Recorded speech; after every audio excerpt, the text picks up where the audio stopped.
Hello everyone, welcome to the new video. देखो, नवंबर में मैंने एक वीडियो बनाया था आर ओ का, जिसमें पी वाई आर ओ का जो 2021 वाला हुआ था और जो 2023 में फरवरी में हुआ था जो कैंसिल हो गया था, दोनों के पेपर का कंपैरिजन किया था मैंने, है ना। क्योंकि थोड़ा सा पैटर्न में शिफ्ट हुआ था, पैटर्न में चेंज हुआ था, तो उसके कंपैरिजन के लिए मैंने एक वीडियो बनाया था, तो वो आप देख सकते हैं, ठीक है। और ये वीडियो भी आज का उसी के लिए है जो हमारा आर ओ का पेपर होने वाला है। क्योंकि हमारा जो U P P C S में इस बार थोड़ा पैटर्न चेंज हुआ है, तो उसमें भी हमें थोड़ा पैटर्न चेंज मतलब देखने को मिल सकता है। तो उसका कंपैरिजन करेंगे हम, जो 2023 का फरवरी में आर ओ वाला हुआ था, मतलब जो जो 2024 में हुआ था, और जो अभी दिसंबर में यू पी सी एस का प्रीलिम्स हुआ था, तो दोनों का पेपर का कंपैरिजन करेंगे। तो जो हमारा लास्ट वीडियो था उसमें मैंने देख बताया था कि कैसे मतलब क्या कुछ थोड़ा बहुत चेंज चेंज हुआ था। क्वेश्चन का जो रेशियो था वो इक्वल ही था दोनों में। 21 वाले में भी ज्योग्राफी से 25 क्वेश्चन थे, करंट अफेयर से 18 थे, मिसलिनियस से क्वेश्चन थे, इकोनॉमी, मतलब हर सेक्शन से क्वेश्चन थे, ठीक है। इसमें क्या होता है कि आर ओ में ना मिसलिनियस और यूपी जी के और यूपी के करंट अफेयर्स पे ज़्यादा फोकस होता है, वहाँ से अच्छे खासे क्वेश्चन आते हैं। यूपी पीसीएस में ये चीज़ देखने को नहीं मिलती है। और 2023 वाले में भी सेम ही पैटर्न था, हमारे रीजनिंग मैथ वगैरह से भी कुछ कुछ क्वेश्चन आए थे, सेंसस से क्वेश्चन थे, बजट से क्वेश्चन थे, रीजनिंग से थे, इंस्टीट्यूट डेट्स और मतलब डेज वगैरह, मिसलिनियस से क्वेश्चन थे, फिर साइंस से भी क्वेश्चन थे। तो सेम पैटर्न पे क्वेश्चन का जो रेशियो था वह सिमिलर था। अब हमें जो सबसे बड़ा डिफरेंस था वो था क्वेश्चन पूछने का तरीका। हिस्ट्री के जो क्वेश्चन थे वो थोड़े फैक्ट से ज़्यादा, पहले फैक्चुअल होते थे क्वेश्चन 2021 तक, वन लाइनर क्वेश्चन हो गए, ठीक है। अब इसमें क्या था, जो शिफ्ट हुआ वो हुआ पैटर्न में कि हिस्ट्री वाले क्वेश्चंस में थोड़ा कॉन्सेप्चुअल अंडरस्टैंडिंग वाले क्वेश्चन पूछने लगे, क्रोनोलॉजी बेस्ड क्वेश्चन को पूछने लगे, ठीक है। और जो ऑप्शन होते हैं ना हमारा ए एन बी एन, वो जो हमारे चार ऑप्शन होते हैं, और फिर रीज़न और असर्शन वाले क्वेश्चन का रेशियो थोड़ा बढ़ा, है ना। तो अगर मैं बात करूं कि जो हमारा जो 2023 वाला जो आर ओ वाला एग्ज़ाम हुआ था उसका पेपर, और जो हमारा इस बार जो U P P C S का प्रीलिम्स हुआ है, दोनों को कंपैरिजन अगर मैं करूं सब्जेक्ट वाइज, तो सबसे पहला सब्जेक्ट होता है हमारा हिस्ट्री का। हिस्ट्री का देखो पैटर्न, मतलब क्वेश्चन का डेप्थ लेवल तो वही है, लेकिन पूछने का तरीका उन्होंने बदल दिया। अब स्टेटमेंट वाले वो क्वेश्चन उन्होंने पूछे थे, जैसे कुछ क्वेश्चंस यहाँ पे है, जैसे regarding Punjab merger which of the following statement is falls on 29 मार्च 1849। अगर आपने स्पेक्ट्रम को अच्छे से नहीं पढ़ाया, आपने डेप्थ में नहीं पढ़ाया, और अगर आप बस घटना चक्र पढ़ के चले जाओगे, अब तो चीज़ें थोड़ा मुश्किल हो सकती है ना। फिर the Bengal Indian society was founded in ये, और इसका रीज़न ये है। फिर ऑप्शन दे रखा था कि A is true but R is false, ऐसे करके ऑप्शन थे। कुछ क्वेश्चन जो थे वो जो पहले का पैटर्न था उसी पे थे, डायरेक्ट क्वेश्चन, जैसे हमारा सेंसस किसके एरा में आया था, इसका लोड माय हो जाएगा। कुछ क्वेश्चन वही जो U P P C S के घिसे पिटे पुराने क्वेश्चन होते हैं वो भी आए थे, यानी कि कुछ इस ईजी थे, कुछ रीज़न असर्शन वाले क्वेश्चन स्टेटमेंट थे, तो एक मिक्सअप देखने को मिला था आर ओ में, है ना। ये वाले क्वेश्चन थे, वही बुक्स वगैरह जो हिस्ट्री के पूछते हैं। देन क्रोनोलॉजी में अरेंज करिए, और फिर कुछ क्वेश्चन थोड़े मतलब थोड़े डिफ़िकल्ट भी थे, जैसे तुलसीदास वगैरह। तो ऐसे थे कि ऐसा नहीं था कि बिल्कुल ही ये सारे क्वेश्चन नॉट डुएबल थे, कुछ क्वेश्चन इजी थे, डुएबल थे। और ऐसा था पैटर्न आर ओ का जो थोड़ा चेंज हुआ, ठीक है। अब U P P C S में क्या करा था उन्होंने, U P P C S में जो हिस्ट्री वाले सेक्शन से ऐसे ऐसे क्वेश्चन आए थे, कुछ तो इजी थे, जैसे रिवोल्ट हो गया, लीडर, उनको मैच कीजिए, और फिर ये क्रोनोलॉजी ऑर्डर में आप लगाइए जो फॉरेन ट्रेवलर्स है ना। फिर कुछ क्वेश्चन जो थे वो बाउंसर टाइप के क्वेश्चन थे, जैसे इवेंट्स है उनको आप क्रोनोलॉजी में लगाइए, death of Shaikh Mubarak, death of Daniyal, death of Faizi, death of Abul Fazl. Even मुझे तो कुछ नाम भी समझ में नहीं आए थे, कहाँ से किस सेक्शन से पूछ लिए, किस पार्ट से पूछे हैं, है ना। और कुछ क्वेश्चन इजी भी थे, जैसे क्रोनोलॉजी में लगाओ, तो क्रोनोलॉजी वाले एक तो हमें पैटर्न हमारे दिमाग में आना चाहिए कि क्रोनोलॉजी वाला पैटर्न अब दोबारा रिपीट हो सकता है आर ओ में भी, ज़्यादा से ज़्यादा वहाँ क्वेश्चन देखने को मिल सकते हैं। इवन पॉलिटी ज्योग्राफी में भी क्रोनोलॉजी वाली चीज़ देखने को मिली थी, कुछ क्वेश्चन। तो ये चीज़ हमारे दिमाग में एक होनी चाहिए कि क्रोनोलॉजी वाले सेक्शन से कुछ क्वेश्चन पूछ सकते हैं, मतलब क्रोनोलॉजी टाइप में क्वेश्चन बना के। और हमें एक एक चीज़ पता होनी चाहिए, कौन सा वार कब हुआ, कौन सा मूवमेंट कब हुआ, किसके बाद कौन सा मूवमेंट हुआ, किसके बाद कौन सा शासक आया, ये सारी चीज़ें हमारे दिमाग में क्लियर होनी चाहिए। तो ये चीज़ थोड़ा पैटर्न शिफ्ट हुआ था इस बार हिस्ट्री में, कुछ क्वेश्चन बाउंसर्स थे और क्रोनोलॉजी में ज़्यादा क्वेश्चन थे, ऐसा था। ठीक है। और एक दो तीन, ये कुछ तीन चार तो क्वेश्चन ऐसे थे जो मतलब डुएबल, इजीली डुएबल तो नहीं थे, है ना। तो ये तो हो गया हमारा हिस्ट्री का, कि हमें स्पेक्ट्रम अच्छे से पढ़नी है ना। वो डेप्थ में हमें पढ़नी है स्पेक्ट्रम, क्रोनोलॉजी पे ज़्यादा ध्यान देना है, टाइम लाइन पे। और इसका सॉल्यूशन भी यही है, स्पेक्ट्रम को डेप्थ में पढ़िए, क्रोनोलॉजी पे ध्यान दीजिए। और जो एसोसिएशन मूवमेंट्स है उनकी डेट सब याद नहीं करनी है, उनको भी ऐसे भी याद रखना है कि किसके बाद कौन सा मूवमेंट हुआ, कौन सी एसोसिएशन हुई। जैसे एक अभी दिया हुआ था इसमें, एक एसोसिएशन दिया था, एक क्वेश्चन देखो, जैसे ये था, arrange events, following events and arrange them in chronological order, east India association, national Indian association.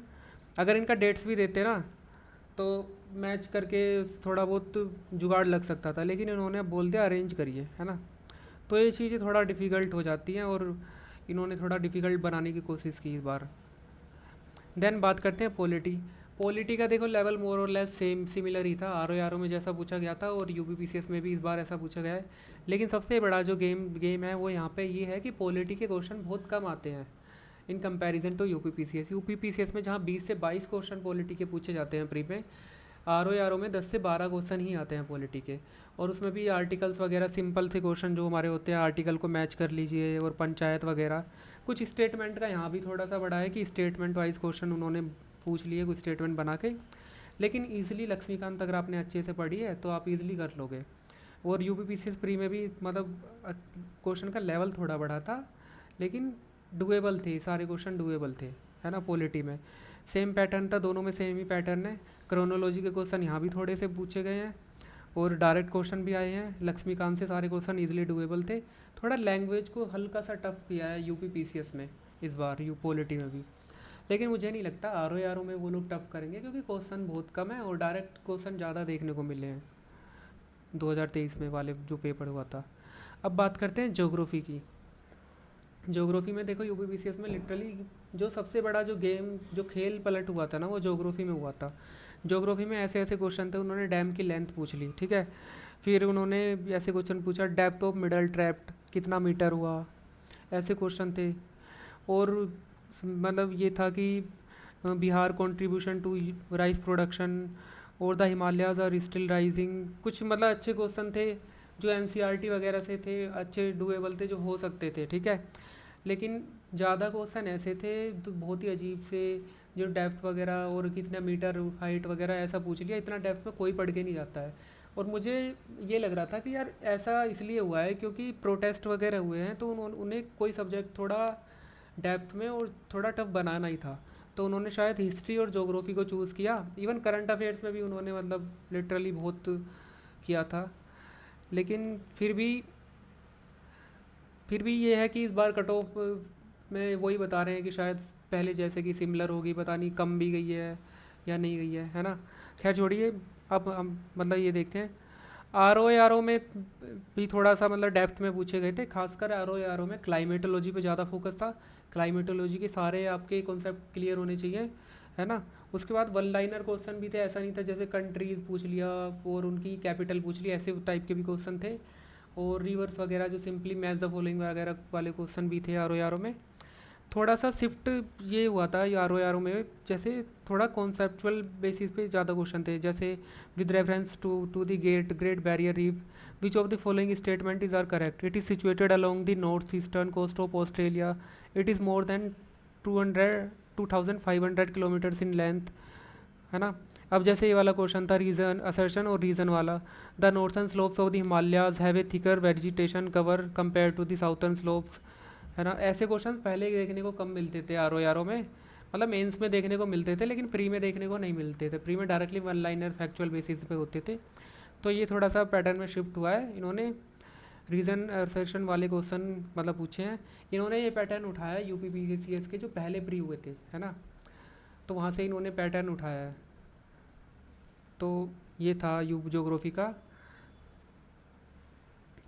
तो आर ओ में लेवल थोड़ा इजी होता है, थोड़े डायरेक्ट क्वेश्चन होते हैं ज्योग्राफी में, स्टेटमेंट वाइज वाले क्वेश्चन होंगे लेकिन वो भी डायरेक्ट होंगे, ईजिली समझ में आ जाएंगे। यूपी पीसीएस के तरह नहीं होंगे कि मतलब कुछ क्वेश्चन समझ में ही नहीं आ रहे हैं। जैसे इसमें देखो, पास दे दिया और फिर उनका हाइट पूछ लिया। अब ऐसे मतलब कौन याद करके जाएगा, ये तो बाउंसर थे, मतलब बहुत सारे क्वेश्चन ज्योग्राफी में बाउंसर थे इस बार यूपी पीसीएस में। बाउंसर कह लो या उन्हें बकवास क्वेश्चन आप कह लो, और कुछ इजी भी क्वेश्चन भी थे। तो ऐसा मिक्सअप था यूपी पीसीएस में। बट और यू आर ओ में सबसे बड़ी चीज़ ये है कि पॉलिटी के क्वेश्चन कम है ना, तो ज्योग्राफी हिस्ट्री का वेटेज बहुत ज़्यादा है ना। तो ज्योग्राफी और हिस्ट्री को अच्छे से करना पड़ेगा।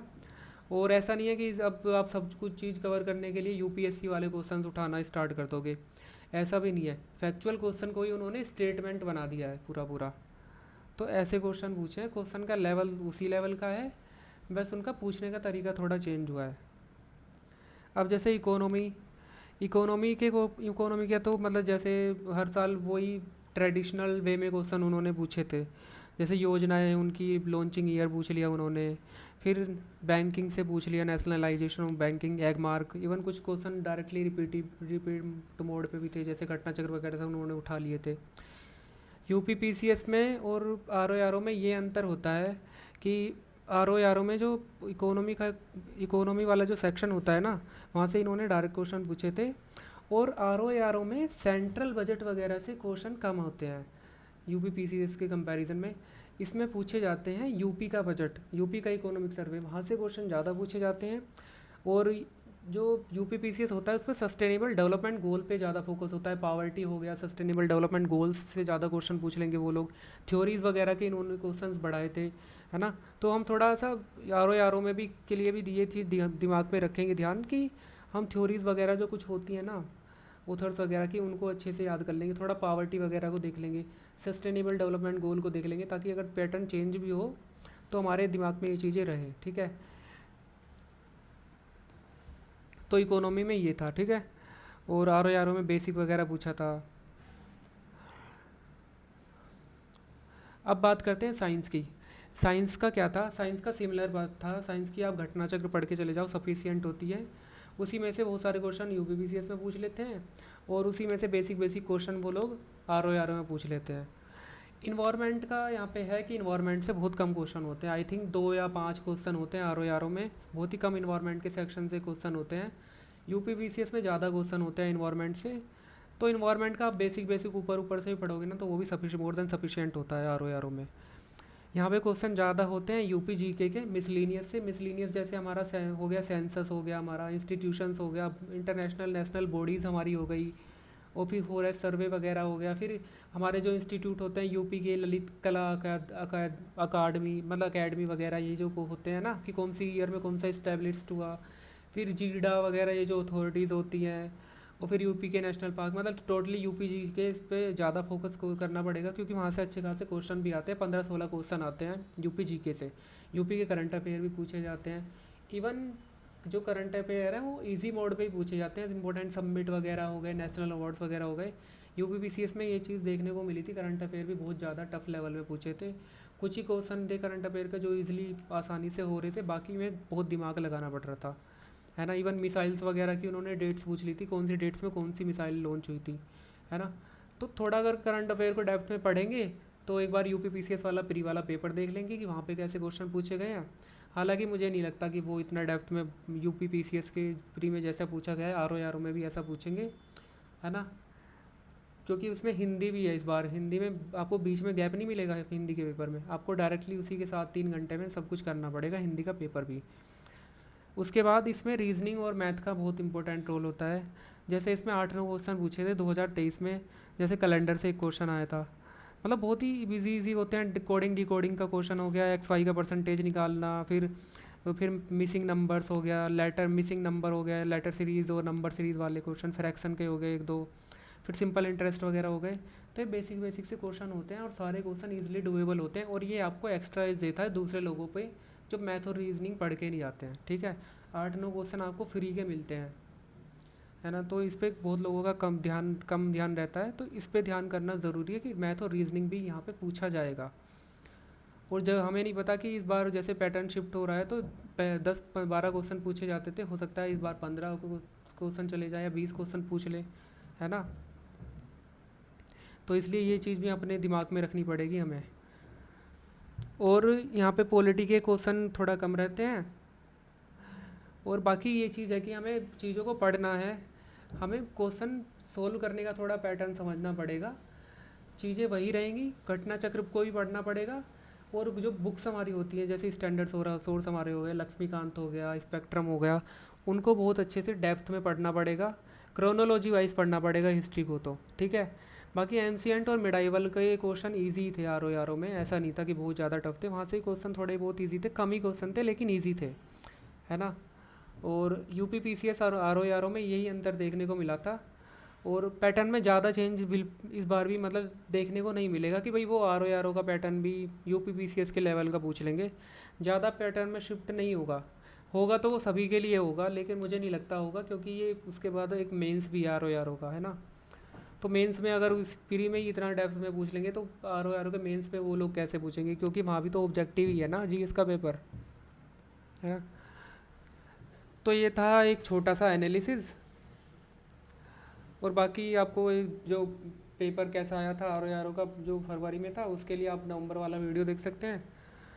और ये था छोटा सा एनालिसिस यूपी पीसीएस का जो प्री हुआ था उसका, और जो आर ओ का पेपर हुआ था फरवरी में उसका, है ना। तो यहाँ से पता हमें लगता है कि कितना सब्जेक्ट हमें किस डेप्थ में पढ़ना है।